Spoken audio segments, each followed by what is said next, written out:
అసలు బాసర పుణ్యక్షేత్రం అంటే చదువుల తల్లికి నిలయంగా మనం చెప్పుకుంటూ ఉంటాం.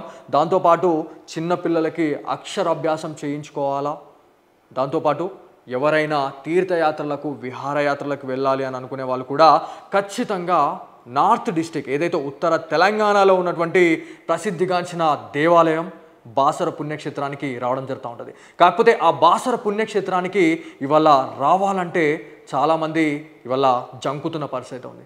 ఎందుకు, ఏం జరిగిందని చెప్పేసి అనుకుంటున్నారా? ఇవాళ బాసర పుణ్యక్షేత్రాన్ని చాలామంది అసాంఘిక కార్యకలాపాలకు నిలయంగా మార్చారు అని చెప్పి మనం మాట్లాడుకోవాలా.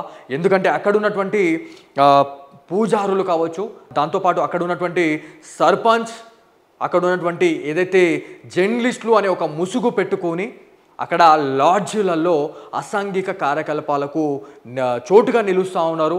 ఎవరైతే యువకులు ఎవరైతే ఉన్నారో వాళ్ళని మాత్రం టార్గెట్ చేసి ఇక్కడ ఇలాంటి అసాంఘిక కార్యకలాపాలకు వాళ్ళు తావిస్తున్నారు అని చెప్పేసి అక్కడే ఉన్నటువంటి బాసర వాసులు సిగ్నేచర్ స్టూడియోస్తో వాళ్ళ చేదు జ్ఞాపకాలు వాళ్ళు పంచుకోవడం జరిగింది.